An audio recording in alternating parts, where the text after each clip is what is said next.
Bonjour et bienvenue dans cette nouvelle édition de PwC en direct. Comme d'habitude, n'hésitez pas à nous poser vos questions dans le chat, nous y répondrons en live.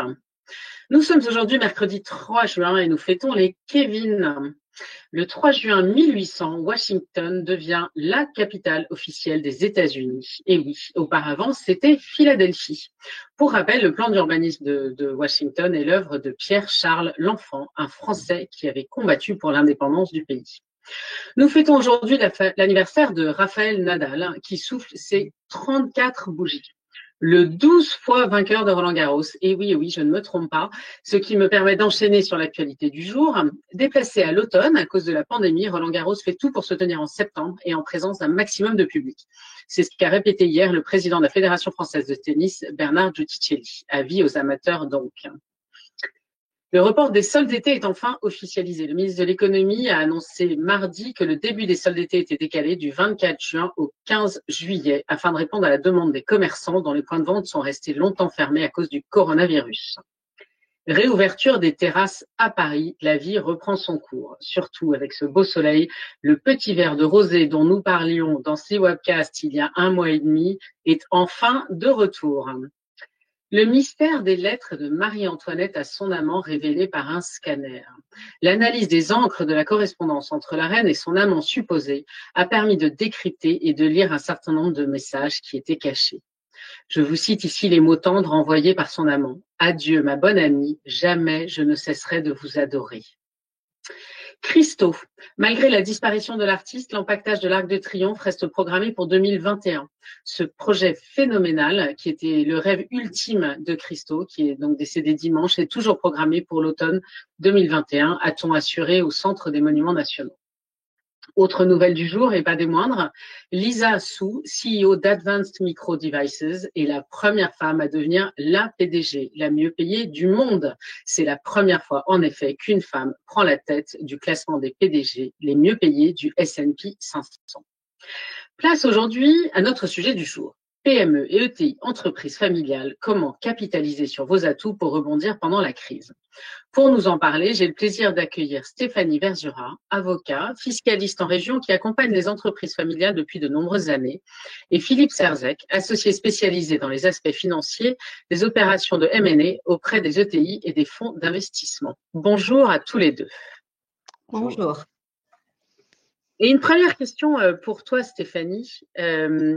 Finalement, comment est-ce que tu présenterais une entreprise familiale en France aujourd'hui?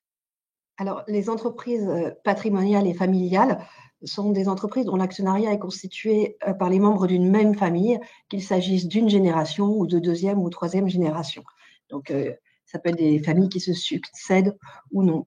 Toutes ces entreprises ont démarré en général avec un entrepreneur ou, pour reprendre le thème que tu viens d'évoquer, une entrepreneuse qui a su développer son entreprise et qui a souhaité transmettre au cours des générations cette entreprise aux générations suivantes. En France, on a un certain nombre d'entreprises familiales qui emploient un Français sur deux. Et en vrac pour les citer, je vais citer des PME ETI type BIC ou Yves Rocher, ou de plus grandes sociétés type LVMH, Kering, etc. Et elles sont ancrées dans le territoire et elles ont, selon les cas, introduit des dirigeants externes ou sont toujours dirigées par les familiaux. Et alors, pourquoi est-ce qu'aujourd'hui, on parle plus spécifiquement des valeurs? Pourquoi est-ce qu'on avait envie de parler là-dessus?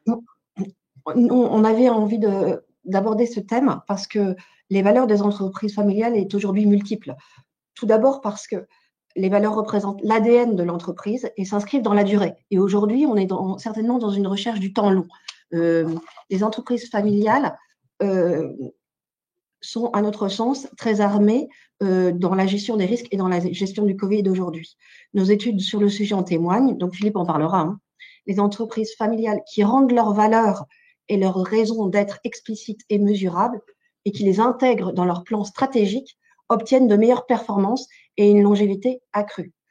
Alors, il ne s'agit pas que de prôner les valeurs, il s'agit également de les incarner et de les mettre à disposition de l'entreprise et des salariés dans le cadre de ce temps long. Et après, il y a la question de ce qu'on appelle des valeurs, en fait, qui déterminent le comportement des dirigeants et des collaborateurs. Donc, ces valeurs s'expriment généralement dans la culture d'entreprise, les entreprises qui s'appuient sur des valeurs fortes, une raison d'être qui est claire et dont les dirigeants veillent à assurer la transmission de ces valeurs auront tendance à insuffler un climat de confiance tant aux fournisseurs qu'aux clients et qu'aux salariés.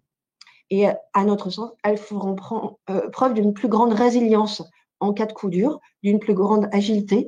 Et je pense à une entreprise de ma région qui me disait, mais on a déjà vécu 2 guerres, on a été ultra résilients et on est prêt pour cette crise. On est prêt pour cette crise. Donc, au-delà de ça, en fait, les valeurs participent à la construction de la réputation de l'entreprise sur du long terme. Encore cette vision du temps long. Elles font de l'organisation un milieu qui est propice au travail ou qui facilite le recrutement ou la rétention des talents et la confiance, en fait, un grand confiance. Et ces valeurs participent peut-être encore plus par les temps qui courent à un avantage concurrentiel. Certains clients ou certains fournisseurs ou certains salariés vont se sentir plus en confiance dans une société ou dans une entreprise familiale avec un investissement particulier des dirigeants. Et c'est à notre sens un élément important en ce moment. Merci Philippe. Dans ce contexte qui est quand même très nouveau et très tendu pour toutes les entreprises, en quoi les entreprises familiales sont-elles différentes? Je pense que effectivement, Stéphanie l'a déjà abordé à l'instant. Il y a ce terme de résilience, alors qu'il y a un terme qui est très à la mode, mais qui finalement, littéralement en physique, désigne la capacité des matériaux à retrouver leur forme initiale une fois qu'ils ont été déformés, qu'on a bien tapé dessus. Donc, ce qui traduit bien, en fait, c'est cette capacité de rebond qu'ont les entreprises familiales.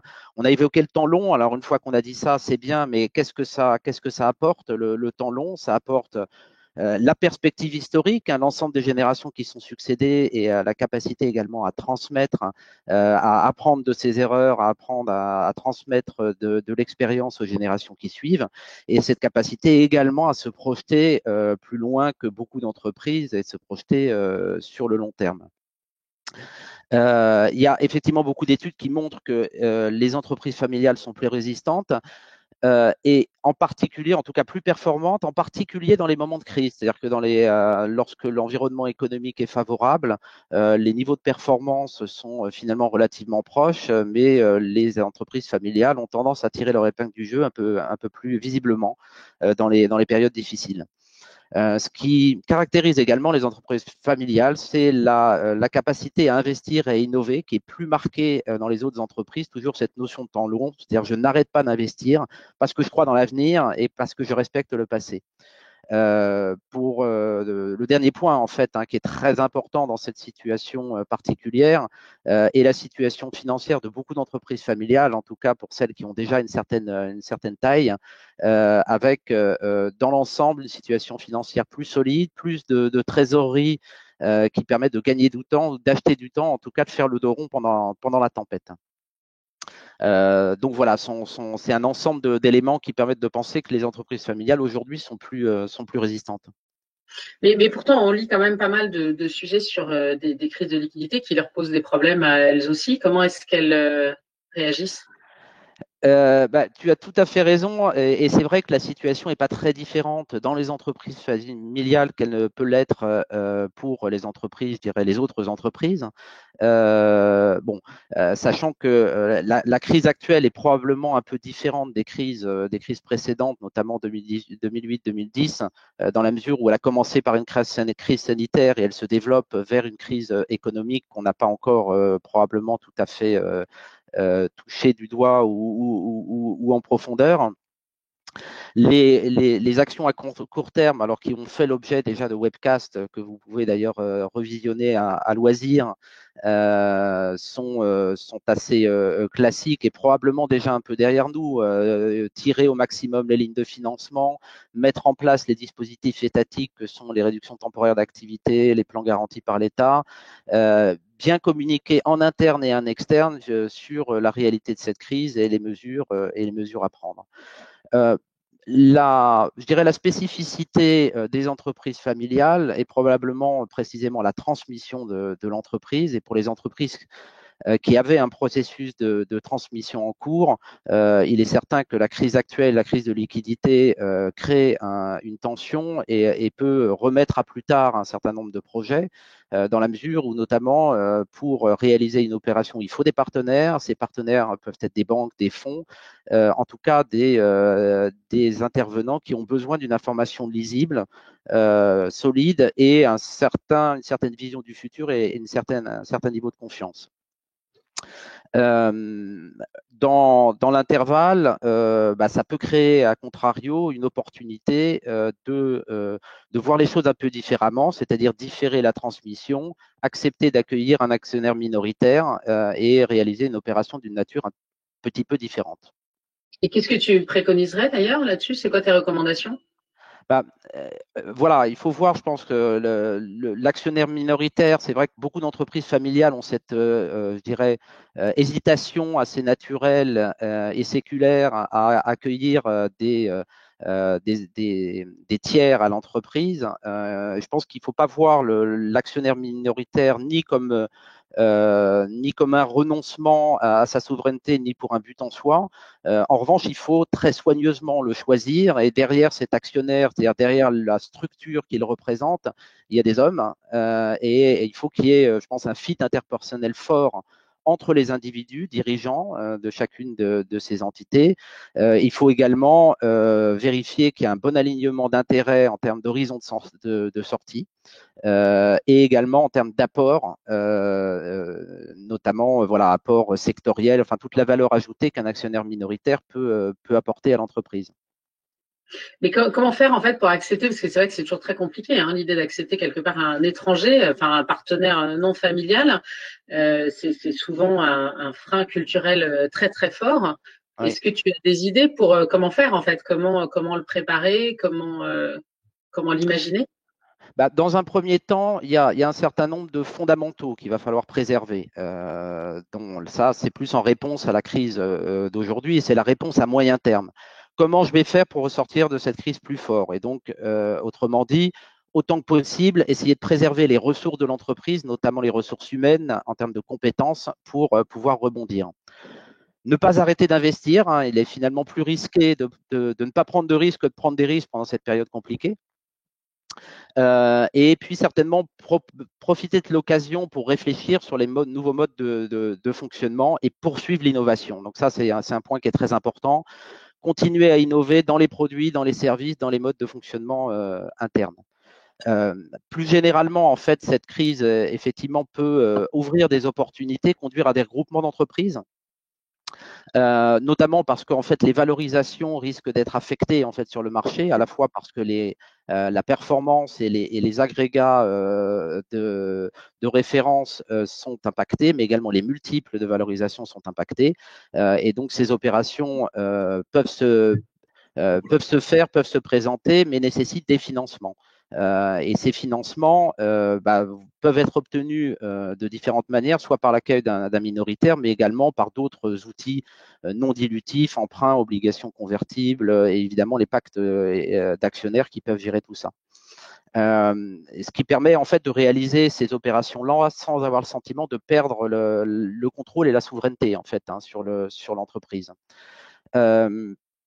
D'ailleurs, de ce point de vue, c'est vrai que les entreprises familiales sont souvent vues comme des entreprises sur lesquelles pèse un risque quelque part de sclérose et de repli sur soi, et qui risquent de fonctionner un peu en vase clos. Et donc, c'est probablement l'opportunité, là aussi, de faire venir du sang neuf de l'extérieur. Par exemple, on l'a dit au travers d'actionnaires minoritaires qui ont des visions complètement différentes et qui peuvent apporter énormément en termes de coaching et de sparring partner. Également des administrateurs indépendants, c'est quelque chose de très intéressant. Et tu as commencé, Cécile, tout à l'heure par la féminisation de notre économie. Je pense que féminiser les conseils d'administration, c'est un enjeu important également pour les entreprises familiales. Ce qu'on voit aussi se développer assez largement sont les participations croisées entre les entreprises familiales, ce qui est un bon moyen finalement de gérer cette équation. certainement aussi faire en sorte de faire émerger la nouvelle génération. Alors, il y a différents programmes autour de ça et PwC en anime certains. Faire monter la jeune génération également parce que l'un des enjeux importants va être, par exemple, la digitalisation des modèles économiques. Dernier point, probablement, profiter de ce temps disponible, s'il y en a, pour porter une réflexion stratégique un peu plus globale autour de la consolidation, le recentrage sur les activités, le redéploiement, l'expansion, les opportunités de croissance externe, je l'ai dit tout à l'heure, également la transformation numérique qui est un enjeu important et probablement que les jeunes générations sont très bien armées pour aborder ce genre de choses, les problématiques de relocalisation, de réflexion sur la supply chain, et on a différentes études là en ce moment chez PwC, l'une autour de la reconstruction, qui montre qu'effectivement il y a beaucoup de la part des entreprises de réflexion autour de cela, et également une étude France Invest qui sort la semaine prochaine sur le fait de passer la crise et qui montre que beaucoup d'entreprises réfléchissent précisément à accueillir un actionnaire minoritaire. Et alors, du coup, Stéphanie, toi qui connais bien le tissu de ta région Nord et Hauts-de-France et qui voit souvent des entreprises familiales, est-ce que tu reconnais dans certains éléments de ce que disait Philippe des expériences, notamment dans tout ce qui touche aux valeurs et à la raison d'être de ces entreprises? Alors oui, tout à fait. Les entreprises familiales sont avant tout très engagées, et c'est ce qu'on a pu constater à différents niveaux et dans différentes régions, notamment dans le cadre de la crise. Ce sont des entreprises qui sont généralement engagées dans leur territoire, avec des dirigeants qui sont engagés dans les différentes instances consulaires ou de patronat ou les réseaux d'entreprises, dans la société en général, qui ont des actions. On voit aussi beaucoup depuis quelques années des fondations qui sont créées par des entreprises familiales pour les plus grosses, avec une vocation cette fois-ci un peu philanthropique, on en parlera après. Ce sont des entreprises qui sont engagées pour leurs salariés. C'est un management qui est souvent plus humain, plus familial, qui lie les salariés, alors pas dans toute une entreprise, mais dans de nombreuses entreprises, qui lie les salariés à l'histoire de l'entreprise, dans le temps, au gré des réussites, des problématiques de l'entreprise, ce qui forge des relations fortes. Et pour certaines entreprises, c'est ce qu'on a pu constater, ça a aussi été déterminant dans le cadre de la crise, parce que les salariés ont été là aussi présents et ont répondu présents parce qu'il y avait ce lien. Et je pense à une entreprise où le dirigeant m'a dit que les salariés étaient prêts à donner, à renoncer à leur participation des salariés, juste pour que l'entreprise puisse survivre à la crise. On voit également une certaine capacité d'agilité et d'innovation, une faculté à s'adapter à des situations inédites. Et pour le moins que l'on puisse dire, c'est que c'est ce qu'on vient de rencontrer. Et dans un laps de temps plus court que celui de grands groupes où le processus décisionnel est très long, se fait par étapes. Ces valeurs se traduisent pour certaines sociétés par une volonté ou un souci écologique, de RSE, d'égalité homme-femme, et notamment un engagement fort au sein de la société en temps de crise. Et je pense que c'est toutes ces raisons qui ont fait que de multiples sociétés familiales se sont mobilisées au tout début de la crise, de manière forte. On a vu des entreprises familiales, et ça a été beaucoup des entreprises familiales, qui ont mis leur outil de production à disposition de la production de gel, de la production de masques. Donc, je pense à toutes ces entreprises de cosmétiques qui font le rayonnement de la France, qui, en 24 heures, 48 heures, ont réussi à produire du gel. À nos entreprises également emblématiques, type Pernod Ricard, qui sont allées donner de l'alcool pour produire ce même gel. Et ça a été fait immédiatement, de manière ultra flexible, de manière ultra réactive, parce qu'il y a eu un processus décisionnel très court. Et dans ma région, on a vu alors beaucoup d'actions, mais celle auxquelles nous, au PwC, on a particulièrement participé, et également que je connais le mieux, c'est celle réalisée par un dirigeant qui s'appelle François Abouy, qui est le patron d'un groupe qui s'appelle LMC, qui est un groupe, entre guillemets, de distribution de matériaux un peu de quincaillerie, et qui a mis qui depuis de nombreuses années participe à l'écosystème. Il avait créé une association avec d'autres dirigeants qui s'appelle toujours le Souffle du Nord, ayant vocation à mettre vraiment en exergue ce qu'on appelle les héros du quotidien. Et le but de Souffle du Nord, c'est de décloisonner l'entreprise, le monde associatif, les bénévoles, etc. Et de vraiment pouvoir créer du lien entre ces différents mondes. Et en fait, LMC, en 72 heures, avec des dirigeants de la région, par le réseau entrepreneurial, avec des bénévoles, avec le Souffle du Nord, ils ont créé de A jusqu'à Z une start-up ou une entreprise de production de masques. Donc, on a pu le voir sur Envoyé spécial, on a pu le voir dans PWC, on a également participé, mais cette agilité a été vraiment déterminante et majoritairement, on retrouve quand même des entreprises familiales qui ont participé à ce projet du jour au lendemain en un week-end. Et c'est assez magique. Et les salariés se sont mobilisés aussi derrière leur patron dans ces différentes entreprises. Et tout ça a créé quelque chose assez magique. Et on voit bien que l'engagement de l'entreprise et de ses dirigeants vis-à-vis d'elle-même, mais aussi de la part des salariés, ça permet de mettre en avant les notions de contact humain sur du long terme et un relationnel employé et employeur particulièrement fort. Oui, un lien dont on a bien besoin dans cette période. Et est-ce que c'est aussi l'occasion de mener des actions de philanthropie, par exemple? Alors, concernant la philanthropie, oui, pour celles qui le peuvent et le veulent, bien sûr. C'est le moment, et on en entend parler, mais c'était déjà une tendance qui existait avant la crise. Mais au-delà de ça, au-delà de la philanthropie pure, on sent une volonté des entreprises, notamment familiales dans ma région, de vouloir agir dans la reprise et de vouloir agir sur le territoire. Je ne vais pas dire que c'est un relent de patriotisme, mais une volonté d'agir sur son territoire et de participer, d'en être acteur. Donc, on voit beaucoup de dirigeants d'entreprises participer à énormément de projets en ce moment, à être vraiment acteurs de cette reprise avec les politiques, avec les salariés et à vouloir agir. Et il y a vraiment un engagement à la fois fort et de s'inscrire dans le long terme dans cette perspective. Je pense à des entreprises agroalimentaires qui s'engagent auprès des agriculteurs, quelles que soient les circonstances, à leur acheter leur récolte. Il y a beaucoup de choses qui se passent au niveau du territoire et c'est vraiment à suivre.